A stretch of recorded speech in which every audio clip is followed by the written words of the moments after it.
आखिर किसकी गलती के कारण हुआ कलयुग का आरंभ? कैसे होगा इसका अंत? कितने साल और धरती पर राज करने वाला है कलयुग? कलयुग यानी आज का युग जिसमें हम जी रहे हैं।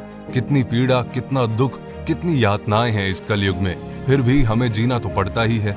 लेकिन क्या आपने कभी सोचा है कि कहां से आया है ये कलयुग? आखिर क्यों इस धरती पर कलयुग की जरूरत पड़ी? आज की इस वीडियो में मैं आपको बताऊंगा कि आखिर क्यों और कैसे इस कलयुग ने धरती पर जन्म लिया और कैसे इसका अंत होगा। तो जैसे आपका दोस्त आपको जब कुछ बातें बताता है तो आप उसे सुनते हैं, वैसे ही आप मुझे अपना दोस्त मान ले, ऐसा मैं कहूंगा नहीं, क्योंकि मैं आपका दोस्त ही हूं। तो आखिर तक बने रहिए इस वीडियो में मेरे साथ और मेरी बात को ध्यान से सुनिए। हमारे पुराणों में 4 युगों का वर्णन किया गया है: सतयुग, द्वापर युग, त्रेता युग और कलयुग। कलयुग चौथा और आखिरी युग है। शास्त्रों में बताया गया है कि कलयुग के अंत में जब कलयुग अपनी चरम सीमा पर पहुंच जाएगा, तब भगवान विष्णु अपने 10वें अवतार कल्कि के रूप में अपने देवदत्त घोड़े पर सवार होकर आएंगे और इस कलयुग का अंत कर देंगे। आखिर कलयुग होगा कैसा? हमारे पुराणों में बताया गया है कि कलयुग में पाप, अधर्म, घृणा, झूठ, अपराध आदि काफी बढ़ जाएगा। मनुष्य केवल 20 साल तक ही जीवित रहेंगे। उनका कद भी घटकर 4 इंच तक हो जाएगा। कलयुग में कुछ ऐसे व्यक्ति होंगे जो विद्वान कहलाएंगे, लेकिन अपने फायदे के लिए दूसरों को नुकसान पहुंचाने में जरा भी नहीं हिचकिचाएंगे। कलयुग में लोग अपनी संतानों के मोह में इतना डूब जाएंगे कि संतान का विकास ही रुक जाएगा और बच्चे माता पिता के प्रेम में फंसकर ही रह जाएंगे। कलयुग में अगर किसी दूसरे की संतान साधु बने तो उसके दर्शन अवश्य करेंगे, लेकिन अगर खुद की संतान साधु बने तो निराश होकर रोएंगे और सोचेंगे कि आखिर उनकी संतान ने ऐसा क्यों किया। कलयुग में दोगले लोग होंगे जो कहेंगे कुछ और करेंगे कुछ और, अपनी सत्ता का गलत इस्तेमाल करेंगे और मासूम लोगों का शोषण करेंगे। कलयुग के लोग ऐसे होंगे जो अपने पुत्र और पुत्री के विवाह में बहुत धन खर्च करेंगे, लेकिन किसी गरीब को कुछ नहीं देंगे। और इनमें कई बातें हम अपने जीवन में सच होते देख भी रहे हैं। ऐसे में हमारे मन में सवाल उठता है कि आखिर इस कलयुग का आरंभ हुआ कैसे? तो चलिए जानते हैं। कलयुग की शुरुआत भारत के महान गणितज्ञ आर्यभट्ट ने अपनी पुस्तक आर्यभट्टियम में इस बात का उल्लेख किया है कि जब वो 23 साल के थे तब कलयुग का 36वां वर्ष चल रहा था। आंकड़ों के अनुसार आर्यभट्ट का जन्म 476 ईस्वी में हुआ था। गणना की जाए तो कलयुग का आरंभ 3102 ईसा पूर्व में हो चुका था। कलयुग का संबंध महाभारत काल से बताया जाता है।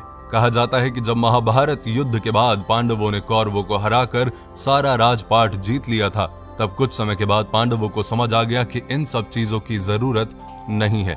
इसीलिए सभी पांडवों की सहमति से युधिष्ठिर ने अपना सारा राजपाट त्याग कर राजा परीक्षित को सौंप दिया और द्रौपदी के साथ सभी पांडव मोक्ष की प्राप्ति के लिए हिमालय की ओर चले गए। बस तभी से कलयुग का आरंभ शुरू हो गया।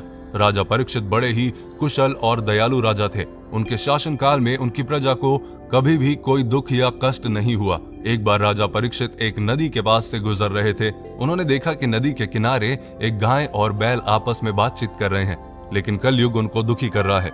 राजा परीक्षित ने बैल के रूप में धर्म और गाय के रूप में पृथ्वी को पहचान लिया। कलयुग के द्वारा गाय और बैल के ऊपर होने वाले अत्याचार को राजा परीक्षित सहन नहीं कर पाए और उन्होंने अपनी तलवार निकाली और कलयुग को मारने के लिए आगे बढ़े। राजा परीक्षित का क्रोध देखकर कलयुग कांपने लगा।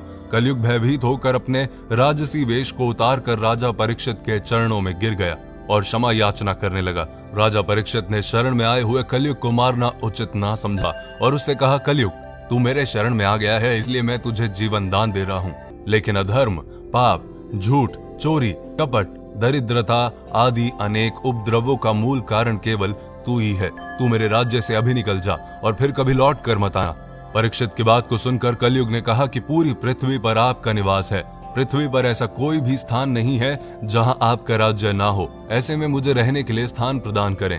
तब राजा परीक्षित ने सोच विचार कर कहा, झूठ, धूत, मद्यपान, परस्त्री घमन और हिंसा, इन 4 स्थानों में असत्य, मद, काम और क्रोध का निवास होता है, तो इन 4 स्थानों पर रह सकता है। लेकिन इस पर कलयुग बोला, हे राजन, ये 4 स्थान मेरे रहने के लिए अपर्याप्त हैं, अन्य जगह भी प्रदान कीजिए मुझे। इस मांग पर राजा परीक्षित ने उसे स्वर्ण के रूप में 5वां स्थान प्रदान किया। स्वर्ण रूपी स्थान मिलते ही कलयुग ने राजा परीक्षित के सोने के मुकुट में वास कर लिया। कलयुग को इन स्थानों के मिल जाने से प्रत्यक्षता तो वहां से चला गया, किंतु कुछ दूर जाने के बाद अदृश्य रूप में वापस आकर राजा परीक्षित के स्वर्ण मुकुट में निवास करने लगा और फिर धीरे धीरे पूरी धरती पर फैल गया। कलयुग का अंत ब्रह्मवैवर्त पुराण में बताया गया है कि जब कलयुग धरती पर अपने 5000 साल पूरे कर लेगा तो गंगा नदी सूखी पड़ जाएगी। जब 10,000 साल पूरे हो जाएंगे तो धरती पर वास करने वाले देवता अपने धाम वापस आ जाएंगे और ये धरती देवता विहीन हो जाएगी। इस धरती पर केवल अधर्म का वास होगा। कोई भी मनुष्य पूजा पाठ नहीं कर पाएगा। रिश्ते तो बस नाम के रह जाएंगे। सब लोगों की बुद्धि भ्रष्ट हो जाएगी जो केवल धन के बारे में ही सोचते रहेंगे। लोग हमेशा अशांत रहेंगे। कोई गुरु का आदर नहीं करेगा। ब्राह्मणों का ज्ञान खत्म हो जाएगा। क्षत्रियों का साहस खत्म हो जाएगा। शोषण करने वाला राजा होगा और प्रजा भी एक दूसरे पर अत्याचार करने से पीछे नहीं हटेगी और एक दूसरे की जान की दुश्मन बन जाएगी और अंत में सब कुछ नष्ट हो जाएगा। फिर कलयुग अपनी चरम सीमा पर पहुंच जाएगा और तब भगवान विष्णु अपने 10वें अवतार कल्कि के रूप में आएंगे और केवल 3 दिन के अंदर ही सभी अधर्मियों का नाश कर देंगे। तब बहुत तेज बारिश होगी जो कि भयंकर तूफान के साथ पूरी पृथ्वी को पानी से डुबा देगी। उसके बाद आकाश में एक साथ 12 सूरज उगेंगे और जिसके प्रकाश से धरती का सारा पानी सूख जाएगा और फिर से एक युग का जन्म होगा। कितने साल बाद होगा कलयुग का अंत? शास्त्रों में बताया गया है कि धरती वासियों का 1 साल देवताओं के 1 दिन के बराबर होता है। एक संक्रांति से दूसरी संक्रांति को एक सोलर मास कहा जाता है। ऐसे 12 सोलर मंथ का एक सोलर वर्ष होता है जो देवताओं का 1 दिन और रात होता है। सतयुग को 4800 दिव्य वर्ष का बताया गया है। त्रेता युग 3600 दिव्य वर्ष का था। द्वापर युग 2400 वर्ष और कलयुग 1200 दिव्य वर्ष, यानी कि कलयुग 4,32,000 सौर वर्ष का होगा, जिसके अनुसार कलयुग के अभी 5000 साल ही पूरे हुए हैं। 4 लाख से भी ज्यादा वर्ष अभी बाकी हैं जब तक कलयुग इस धरती पर राज करेगा। लेकिन कलयुग के इस समय में मनुष्य को इस भयंकर प्रलय से केवल हरि कीर्तन और भक्ति ही बचा सकता है। तो अपनी लाइफ में ध्यान रखिए कि दूसरों को दुख देने से कुछ नहीं होगा। भक्ति में ही शक्ति है। भजन करें, कीर्तन करें, दूसरों की हेल्प करें, अपना ध्यान रखें और अपनों का ध्यान रखें। ये वीडियो आपको कैसी लगी मुझे कमेंट करके जरूर बताएं और अगली वीडियो बहुत ही अच्छी और बहुत ही इंफॉर्मेटिव लेके आने वाला हूं आपके लिए। पेज को फॉलो करें अगर अभी तक आपने किया नहीं। प्लीज कमेंट करके फीडबैक अपना जरूर दें।